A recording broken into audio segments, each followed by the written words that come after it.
Good morning. Good to see everybody. If you would, be turning to the book of Psalms. Today we're wanting to make some considerations from the 23rd Psalm. I'm sure if I began to read this, you'd be able to read along or quote along. It's the reason why this Psalm is considered to be the most famous in the English-speaking world. In our hymn book, we have three settings of it to different music and slightly different paraphrases to fit the lyrical structure of the song. We also have two other paraphrase versions. So there's basically five versions of this psalm in our hymn book.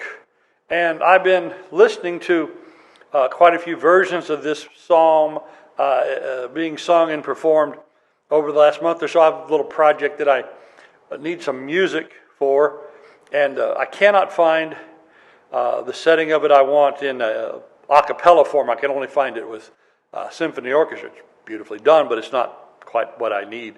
But there's a new setting of this psalm to music, and it's really striking by Goodall.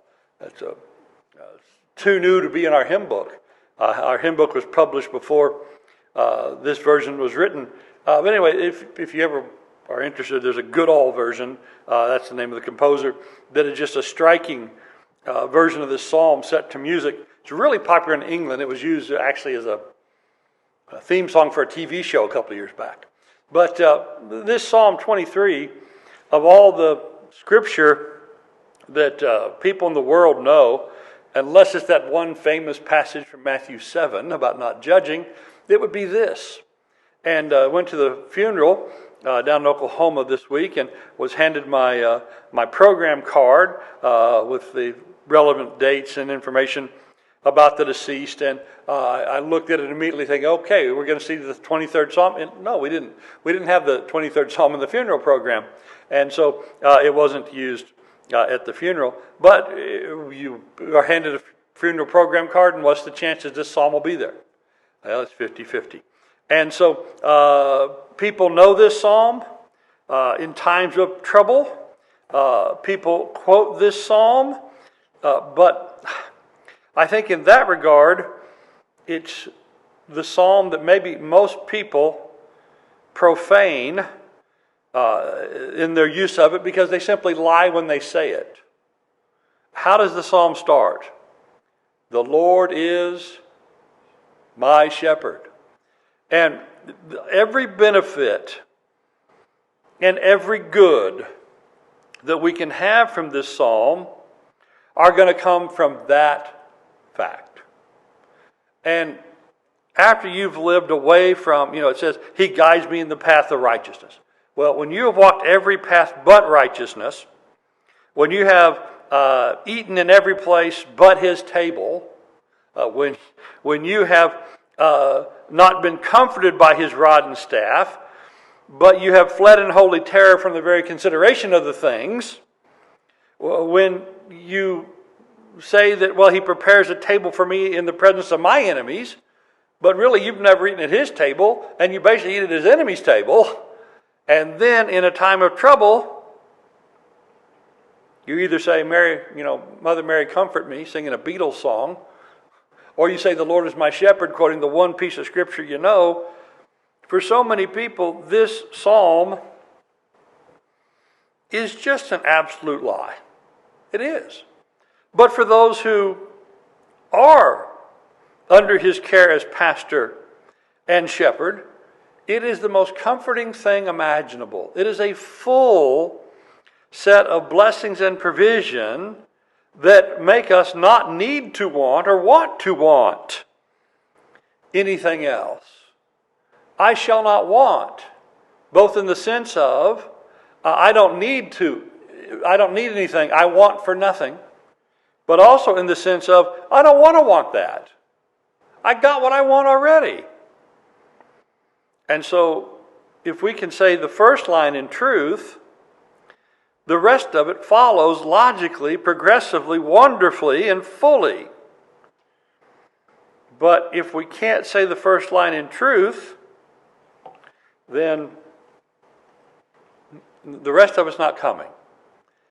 There are those who, like Mark 6, Jesus saw them and he saw that they were sheep without a shepherd, and so he had compassion on them and he began to teach them. There are those out there who want this shepherd, and they know they need this shepherd, and they know they're shepherdless without him, and they need someone to teach him better the way. But then there's others who are shepherdless by design and desire. They don't want the guidance of a shepherd. They don't want anybody to guide their way. Some of them especially not in the paths of righteousness. Goodness, lead me anywhere but that for some people. But then in times of greatest trouble, what are they going to come back and recite? Oh, the Lord is my shepherd. No. Well, act like it, please. But all of this will be contingent on us truly being under the shepherd. All of this can really be dependent upon him guiding us. And so the 23rd Psalm. The Lord is my shepherd.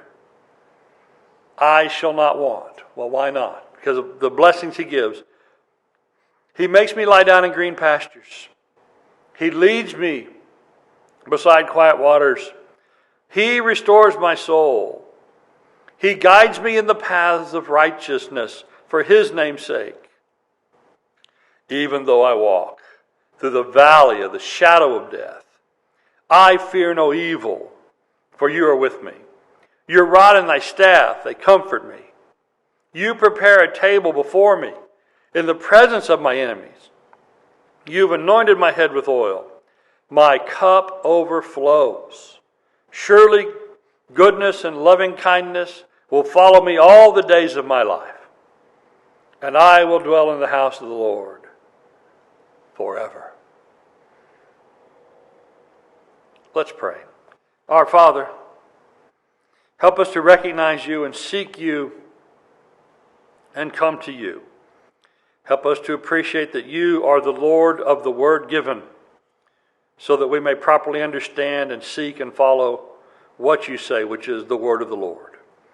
Sanctify us in the truth that you speak, and help us to seek your truth and be led by Jesus, the great shepherd, we pray. Amen. So all of this flows from he is my shepherd. He is my shepherd. I don't need anything. I'll be content in every kind of circumstance, in every kind of situation, in all kinds of things that other people are upset by or want and greed consume their souls, or people are dissatisfied not knowing where things are, how things are, what things are important. But we're going to be content, not wanting, because we're under the shepherd. Now, it's not because of either of these.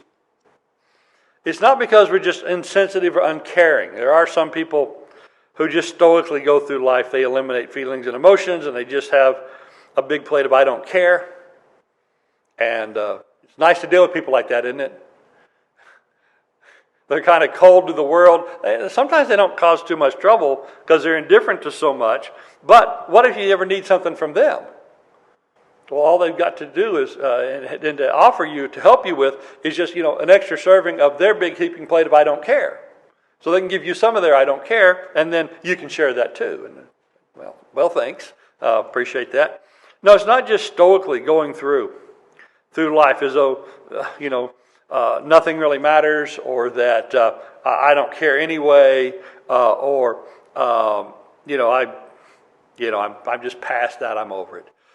This is not the way. We have the obligation to bear one another's burdens and fulfill the law of Christ, to both rejoice with those who rejoice and weep with those who weep. And sometimes I don't know which of those is harder. There's some people who can't really commiserate well with people that are suffering. There's other people, though, that because of their envy, because of their jealousy, they can't really be happy when other people are happy. And so I don't know which one of those is more breached in conduct today among people, and whichever has been, because when we speak today of these problems, we're speaking of universal human nature problems, things that have been there from the beginning and will ever shall be, except for being cured in Christ.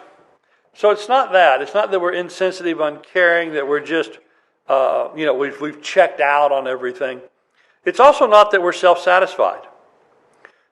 This was the problem sometimes for religious folks who, like the Pharisees, get into a holier-than-thou thing, right? They, as Luke said, they view others with contempt.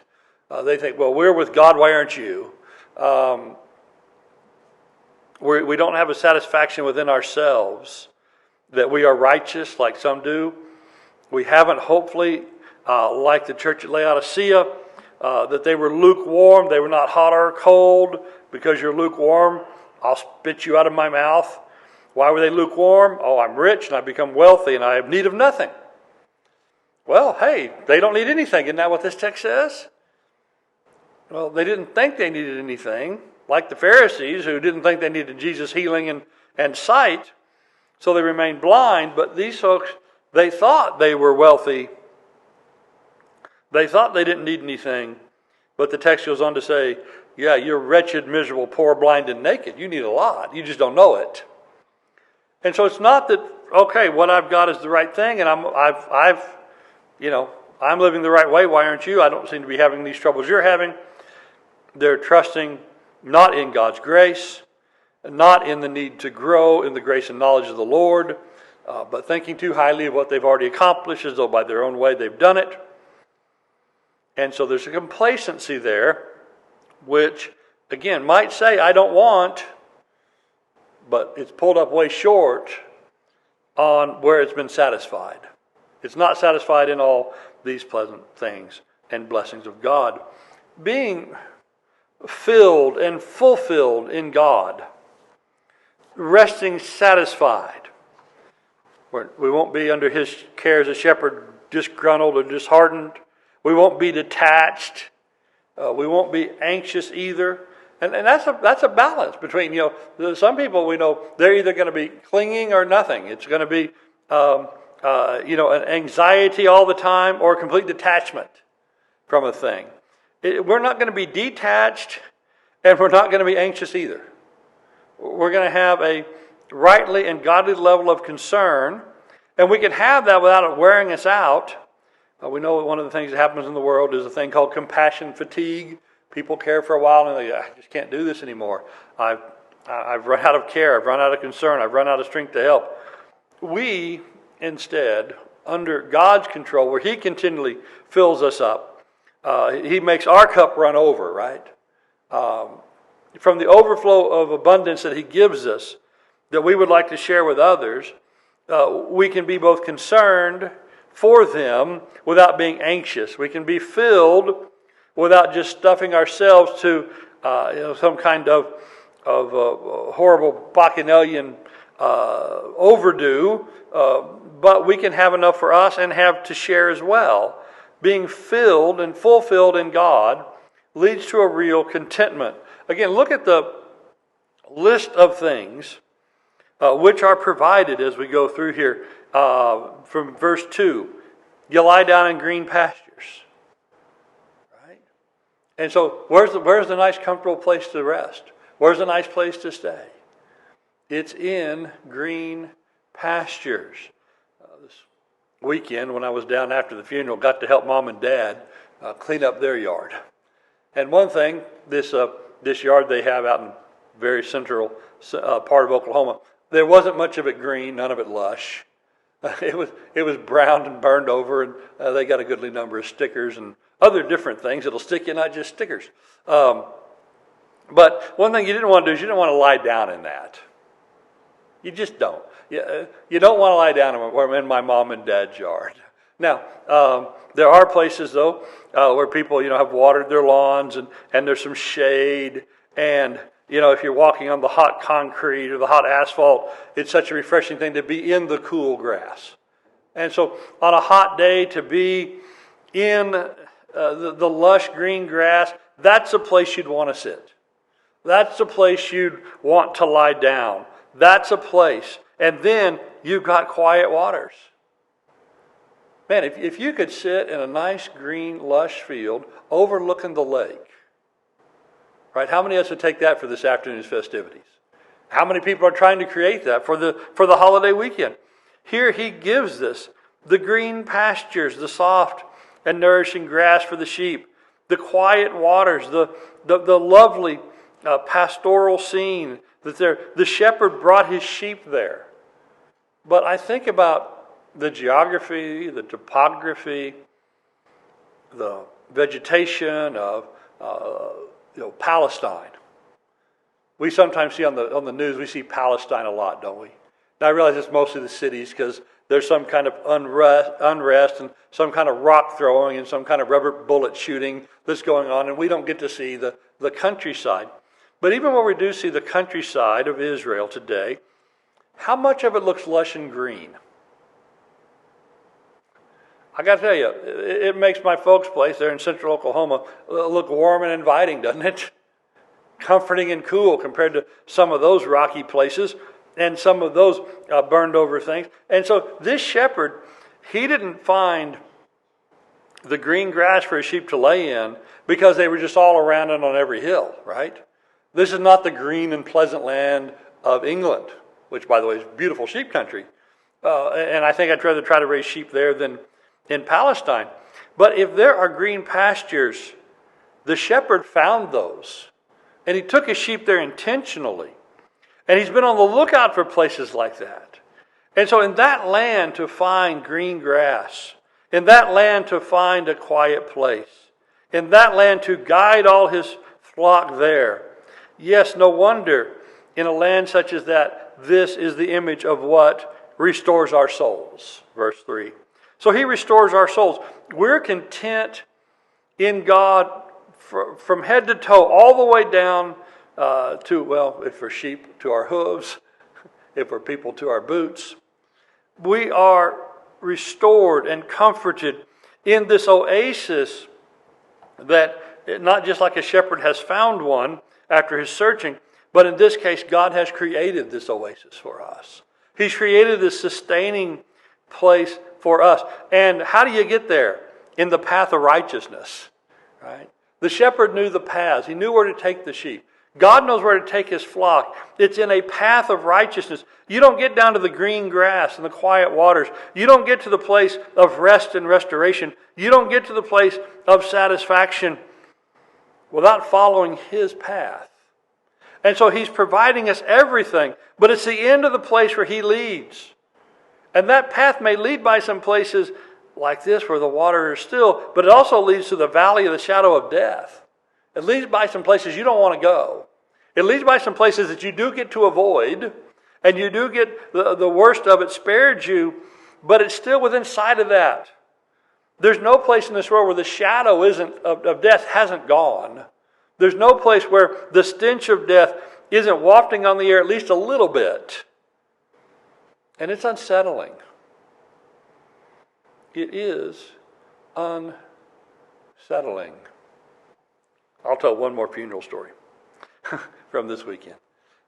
There was a youngster there, teenager, and he was attending to a relative who needed his help, needed help getting around and being taken in and seated properly and things. And that's to his credit that he was doing that, to his credit entirely. And one of the things that they had there at the lobby before the service, there was a coffee pot, and that person he was tending to had some coffee. And after the service, they wanted a bit more, and they asked their teenage attendant to go get them some. And not to his credit, he refused. And the reason he refused, not just because he's an early teenager, he may or may not be, I don't know him that well, but he said, I'm not going back in there. He did not like being in the funeral home. He did not like being with anything associated with the death and the services of death and the commemoration of death. He didn't like any bit of that. And to some degree, I don't blame him. When I was a young and surly teenager, which I've mostly recovered from now, but when I was a young and surly teenager, funeral homes are not my favorite places either. Not at all, and not in the least. Because of what? Because of everything it reminds you of. My mother, as I've told you before, she, when I was a teenager, worked in a nursing home. And because of the shifts she sometimes worked, in order to see her or to ask a question, because we didn't have cell phones and all that, we actually had to go see people, talk to people, be face to face. But we'd have to go into the nursing home. And she had an office there, but sometimes she wouldn't be in the office. She'd be out on the floor doing various tasks and duties. Anyway, so me being in a nursing home was just common, regular. And then sometimes on Sundays, the church would send the delegation down there to sing hymns and to teach the Bible. Hey, I'm still doing that. But I would do all that. And once or twice, some friends of mine would be with me when we needed to go into the nursing home. And some of them wouldn't go in. They said, no, I'll just wait for you out here.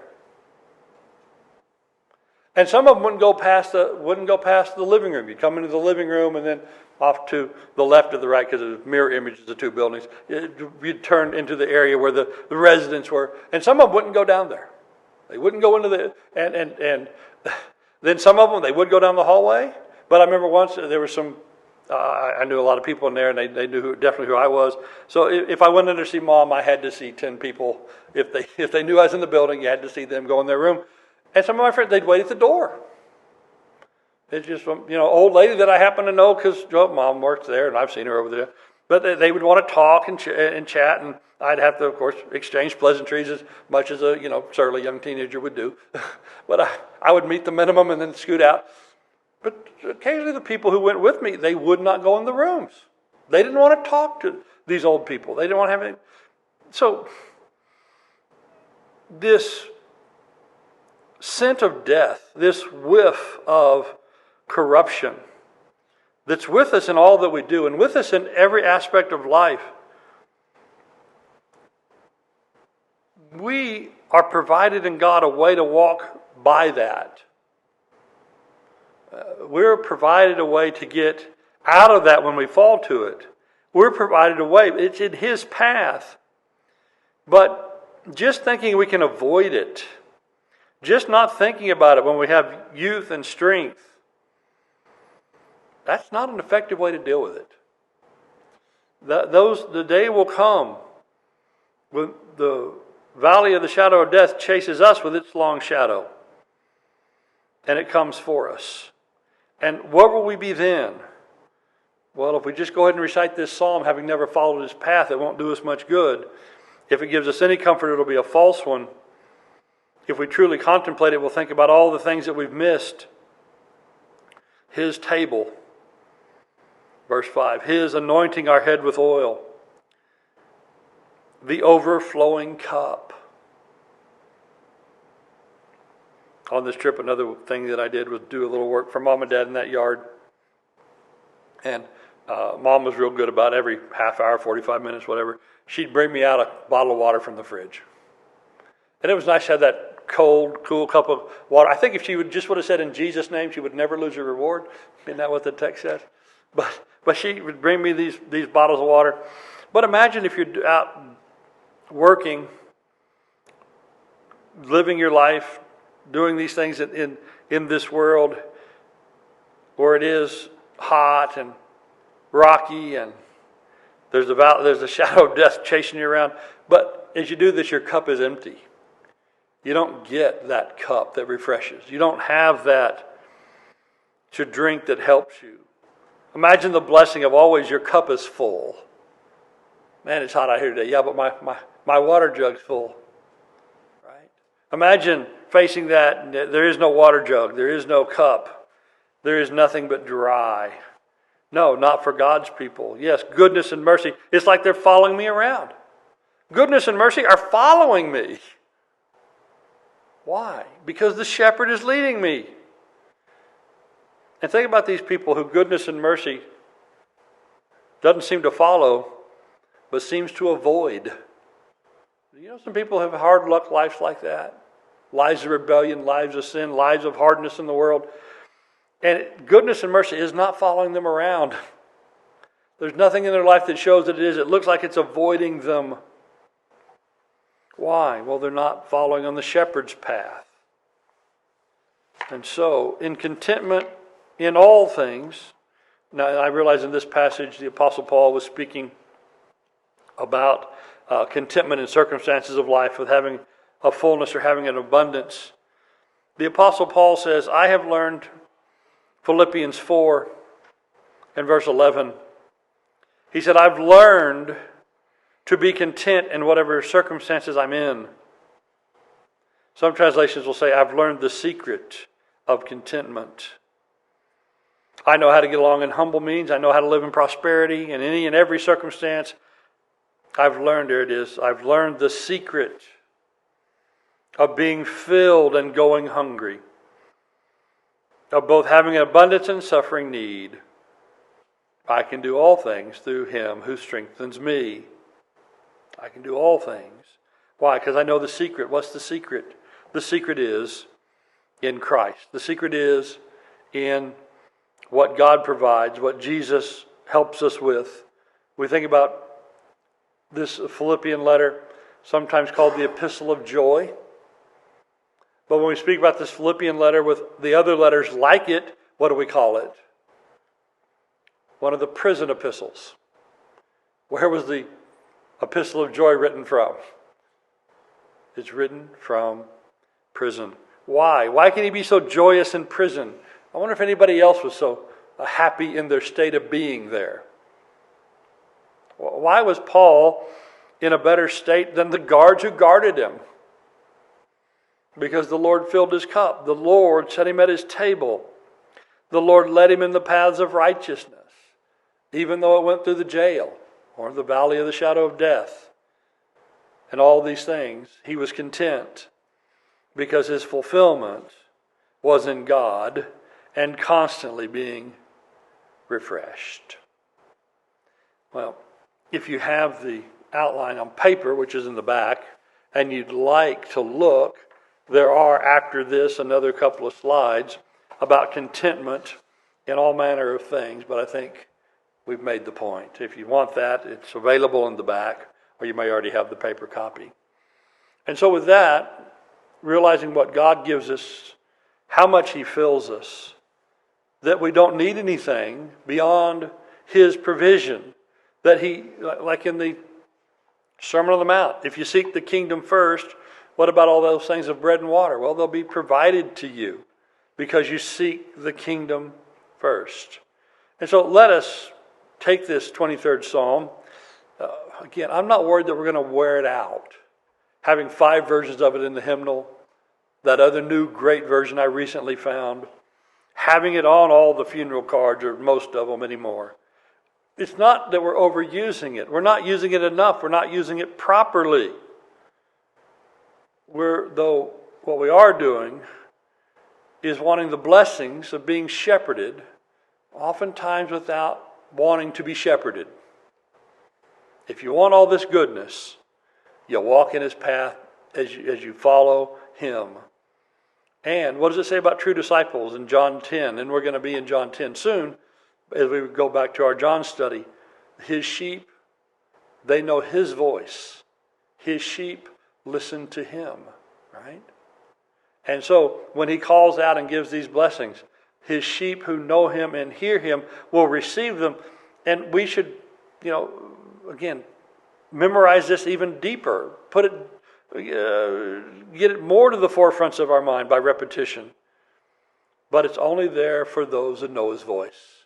It's only for those who follow the great shepherd of sheep. All right, with that then we close our considerations from the 23rd Psalm. I ask you this morning if you need to come confessing Jesus or confessing sin so as to return to Him. If you need the invitation, we offer it as we stand and sing.